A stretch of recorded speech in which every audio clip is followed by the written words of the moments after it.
근데 어떤 사람들은 그 태기를 해서 제왕절개를 해서 태어나도 그것조차 그 아이의 운명이다. 과연 그 아이에게 좋을 일일지 아닐지는 어느 누구도 알 수 없습니다. 저는 안 좋은 쪽에다가 들겠습니다. 제일 나쁜 사주는 제가 보기에는 초장 끝발, 개 끝발 사주입니다. 좋은 사주가 있다면 저는 말년운이 좋은 사주라고 생각합니다. 말년운에서 제일 중요한 것은 명리학에서 말하는 이른바 식신운입니다. 식신운. 인생에 있어서 가끔이 아니지 매일 매일이죠. 선택이죠. 매일 선택인데 그런 선택을 해야 되는 거. 특히나 내 인생이 바뀌는 직장, 뭐 결혼, 그리고 이제 퇴사. 정말 중대한 결정이에요. 네. 그럴 때 사주를 참고하는 거 이건 확실히 도움이 됩니다. 네, 특히 이제 그렇습니다. 제가 앞 시간에도 이제 물러날 때와 나아갈 때를 아는 것. 네. 이것만 알아도 사실은 이제 내 삶에 많은 것들이 이제 그 선택에 몰고 오는 결정들이 정해지는 것이거든요. 특히 이제 사업을 하시는 분들, 돈을 많이 벌고 싶어 하시는 분들이 있습니다. 사람이라는 게 10억을 벌면, 1억을 벌면 10억을 벌고 10억을 벌면 100억 정도 벌어야 내가 어디 가서 얘기할 수 있겠다 생각이 들고 100억을 벌고 보니까 이건 돈도 아니고 한 1000억은 벌어야 그래도 뭐 빌딩 비슷한 거 하나라도 살 수 있겠다 생각합니다. 그러다가 한번 삐끗하면 이제 그 재산은 전부 없어지거나 혹은 감방에 가게 됩니다. 근데 이런 선택들이 사실은 모이면 그게 인생이 되는 거거든요. 그래서 이제 이런 선택을 하는 부분에 있어서 사람은 누구도 정답을 알지 못합니다. 명리학은 또 그런 점에서 굉장히 당신에게 맞는 힌트들을 굉장히 친절하게 줄 뿐이죠. 선택은 내가 하는 겁니다. 우리가 태어날 때 탄생의 순간입니다.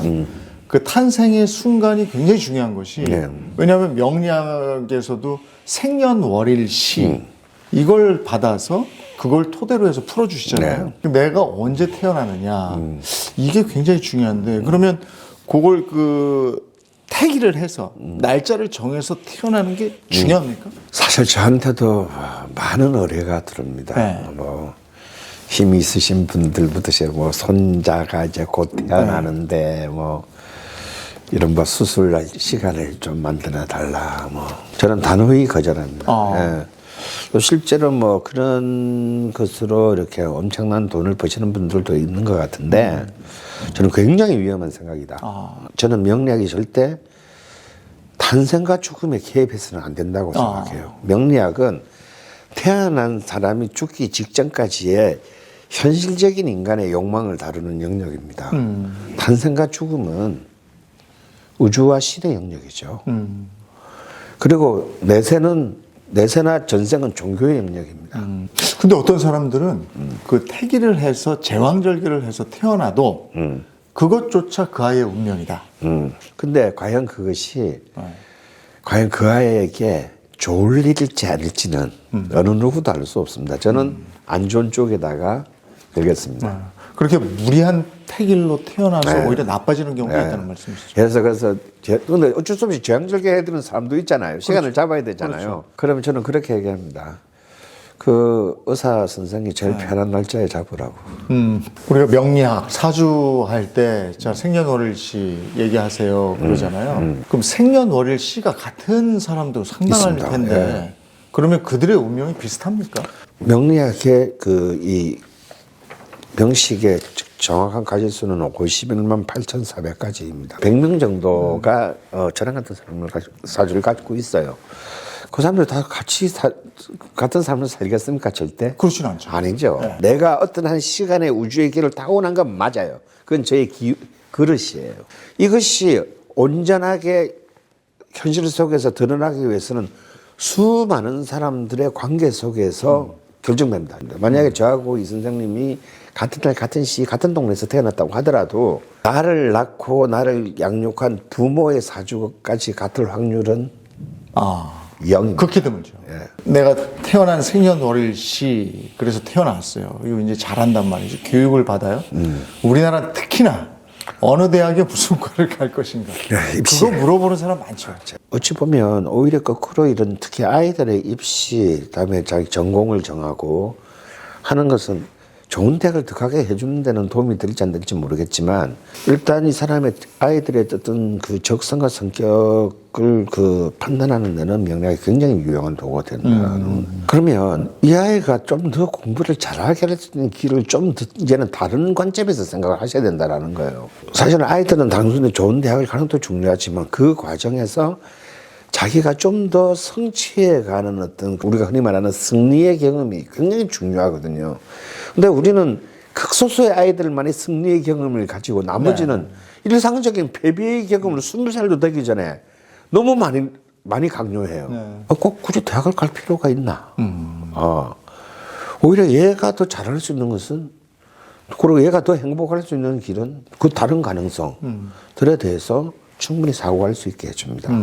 근데 만약에 본인의 타고난 사주, 명리학에 기반한 나의 운명과 반하는 진로를 선택하면 어떻게 됩니까? 성공을 누가 봐도 저분은 성공했다라고 생각을 하지만 하는데도 정작 본인은 뭔가의 공허함, 뭔가 가지 않은 길에 대한 어떤 아쉬움, 자기 삶의 행복 지수가 낮은 거죠. 자기의 그 그릇, 운명의 그릇에 맞는 길을 간 사람도 있지 않습니까? 네. 남들 보면 뭐 그렇게 내세울 게 없는 사람이에요. 얘기를 해보면 굉장히 자기 삶에 대해서 프라이드가 높고 있어요. 네. 너무너무 행복해요. 일단. 그래서 이렇게 혹시 사주 좀 하고 이렇게 보면 그것을 제 식으로는 자기 사주에 올라탔다라고 표현을 하는데 자신의 사주에 올라타서 사는 사람들은 하는 일이 비록 남들한테 그렇게 주목을 받지 못하는 일이라 할지라도 굉장히 삶의 만족도가 높다는 사실을 저는 반복적으로 발견했어요. 공부가 끝나고 뭐 취직도 하고 해야 될 거 아닙니까? 네. 근데 어떤 회사에서 보니까 사주 역학 하시는 분들한테 그 직원들 지원한 친구들 사주 주고 어떤 친구가 적합하겠습니까? 물어보기도 하고 한국 경제를 이끄신 많은 회장님들이 그러셨죠. 근데 또 직장을 선택해야 되는 입장에서도 내 사주하고 맞는 직장이 어딜까를 요즘 물어보는 친구들도 많다고요. 맞습니다. 예. 그게 맞는 길인가요? 사실 그 답들은 사실 다 자기 속에 있어요. 제가 늘 하는 말이 자기 자신에 대해서 오늘 처음 만난 그 역술가가 니에 대해서 잘 알겠냐, 니 자신에 대해서 니가 제일 잘 알겠냐. 그럼 답은 니가 다 알고 있는데 누군가가 좀 꺼내주기를 기대하는 거죠. 사실은 지금은 이제 사용자 입장에서도 당연히 자신의 조직적 이익에 도움이 되는 사람을 뽑고자 합니다. 그래서 최근에도 문제가 됐잖아요.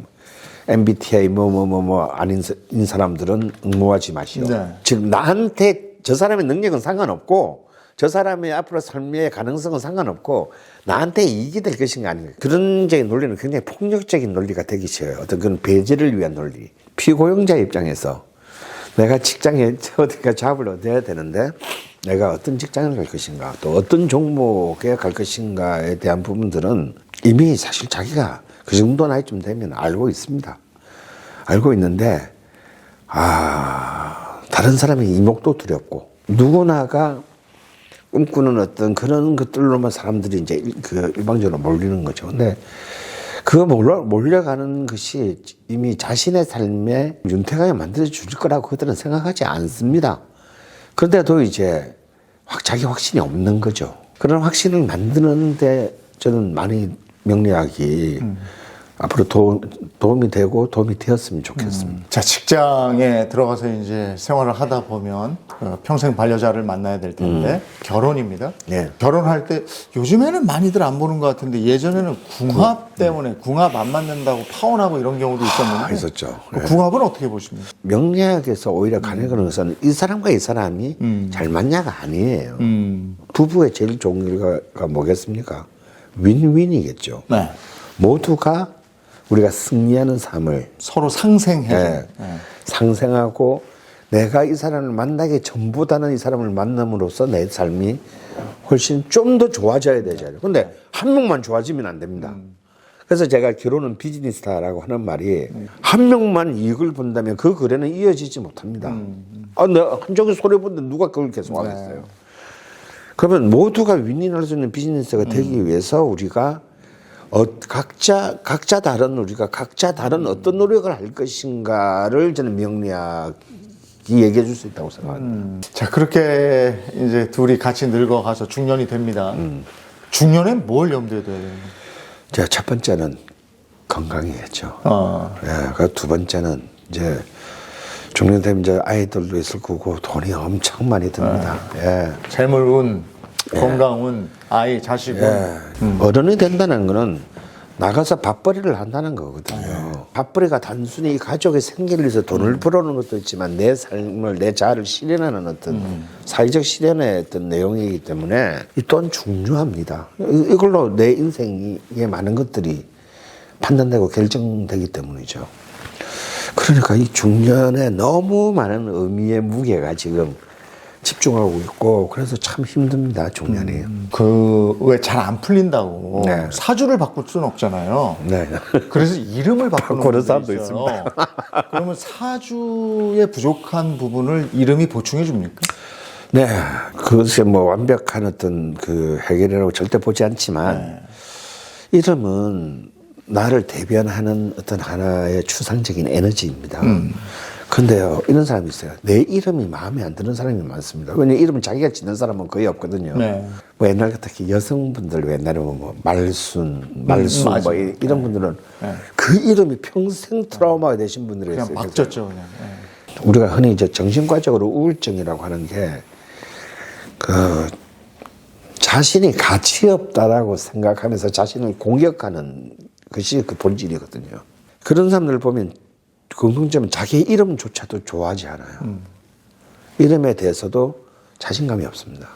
그런 분들은 저는 이름 바꿀 필요가 있다고 생각해요. 계명은 모든 것의 해결책은 아니지만 어떤 하나의 어떤 분위기를 바꿔준다는 점에서 권장할 수는 없지만 뭐 비용 대비 생각한다면 크게 나쁘지 않은 하나의 선택지는 되겠다라고 저는 생각합니다. 이제 중년을 넘어서 노년에 접어들어요. 노년운 또는 말년운이라고 얘기하는데 노년운, 말년운이 좋다는 건 뭡니까? 말년운이 좋다는 것은 우리가 흔히 이제 좋은 팔자, 나쁜 팔자는 없지만 굳이 좋은 사주가 있다면 저는 말년운이 좋은 사주라고 생각합니다. 제일 나쁜 사주는 제가 보기에는 초장 끝발, 개 끝발 사주입니다. 초년운만 좋고 쭉 나쁜 거.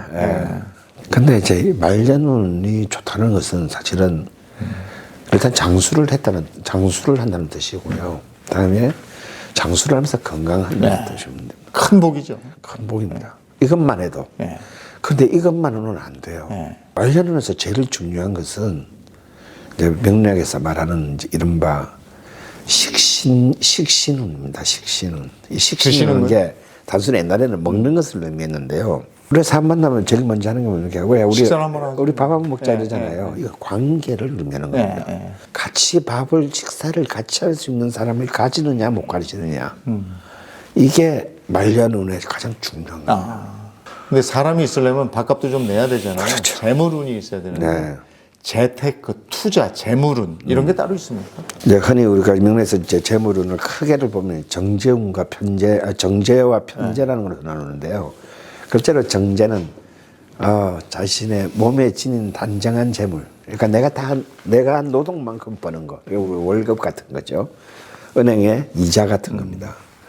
그다음에 편재운은 뭐냐면 좀 삐딱한 재물인데요. 뭐 상속을 건다든지, 뭐 복권에 당첨된다든지, 뭐 투기를 해서 번다든지, 뭐 이런 겁니다. 근데 중요한 것은 정제든 편제든 이 재물의